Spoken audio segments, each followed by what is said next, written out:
De qui vient la bonne nouvelle? Christian Estrosi. Moi, ce qui me frappe, c'est qu'il y a des gens qui ont un plaisir à annoncer des mauvaises nouvelles. Je vous jure, hein, je suis frappé de ça. Et Christian Estrosi, c'est pas du tout son... A priori, c'est pas son job d'annoncer ça. C'est pas ministre de la Santé. C'est pas son job. Bon. C'est plus fort que lui, il faut qu'il nous le dise. Il sait que le 1er août, boum, passe vaccinal en France. C'est ce qu'il a annoncé. C'est pour montrer son importance. Oh, c'est un excès de zèle. D'ailleurs, je ne vous ai même pas présenté, tellement j'ai été perturbé. Bon, on va écouter donc M. Estrosi, parce que les cas de Covid explosent depuis le début du mois de juin, ce qui est vrai.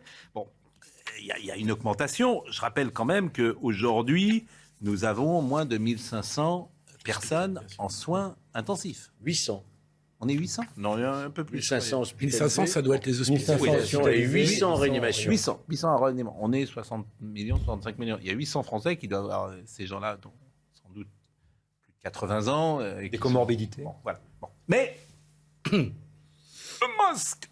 Donc, Christian Estrosi, maire de Nice, dont c'est pas du tout le job, annonce le vaccinodrome chez lui et profite pour donner une information sympa, je veux dire, avant les vacances. C'est là que les gens sont vraiment, tu vois, il est content. 1er août, passe vaccinal, les gars. Christian Estrosi.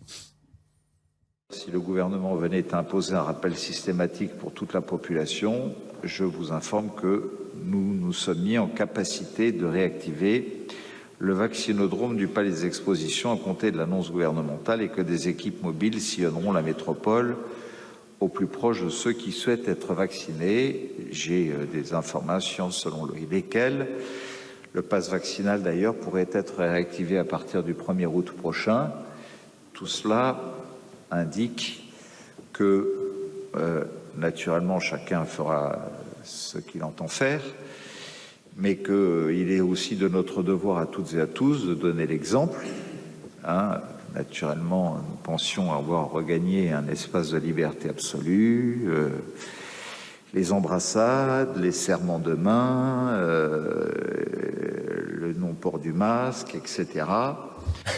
Je vous jure, c'est surréaliste. Il faudrait le réécouter 10 fois ce qu'il dit. C'est fini de s'embrasser, de se dire bonjour dans la rue. Non, je vous assure, moi, ça me fait peur. Je blague de temps en temps. Mais ce Covid a rendu parfois, pas tout le monde, les gens un peu fous, disons-le. Vous vous rendez compte ce qu'il vous dit? On était là, on se disait bonjour, on s'embrassait, rentrez chez vous. Vous vous souvenez de ce préfet qui avait Mais enfin, c'est incroyable. Il y a une dimension morale là-dedans. Comment? Quand il dit il faut donner l'exemple, on a l'impression vraiment d'entendre un discours moral. Oui. Mais ça vous fait sérieusement, c'est moi ou ça vous fait peur? Moi, ça me déprime. Franchement, ça me fait rire ou ça me déprime? Oui, vous avez raison. Ça sert moi, j'y crois pas trop. À quoi ça Je sert crois le pas pass trop à vaccinal? son histoire. Vous croyez pas trop? Non, moi j'y crois pas complètement. trop parce que mais le pass sanitaire, la deuxième expérience du pass sanitaire a été un échec. Ça n'a servi à rien. Celui qui les avait installés au mois de décembre pour janvier-février, si je me souviens bien, ça n'a servi à rien. Donc je ne crois pas, je ne vois pas comment cet exécutif qui cherche sa majorité va pouvoir instaurer le pass sanitaire. J'espère que vous voterez pas les Républicains. Quand on sait que le vaccin ne protège pas de la contamination. Je suis d'accord, mais j'espère que vous n'allez pas vous coucher. J'espère que vous n'allez pas voter. Parce que déjà, les Républicains, parce que là, je me mets en colère. Encore faudrait-il que ça passe au Parlement, parce que le président de la République nous a pas habitués à la démocratie. L'autre jour, au Parlement européen, vous avez été le... Voilà, j'espère que vous n'allez pas voter le pass sanitaire, pass vaccinal et tout le tintouin. Ce qui est très intéressant, c'est Christian Estrosi. Parce que c'est assez très intéressant. Les mots...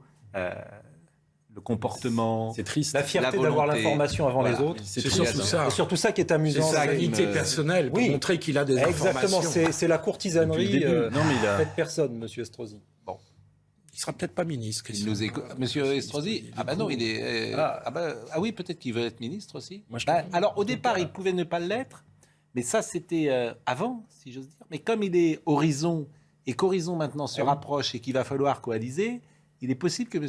Estrosi... Alors, ministre de l'Intérieur, M. Estrosi, ou ministre de la Santé, là, je crains le pire. Ministre de la Santé. Là, je vous le dis. Ministre de l'Intérieur. Là, ministre de la Santé, on ne sort plus. Ça, on ne sort plus, on reste chez nous.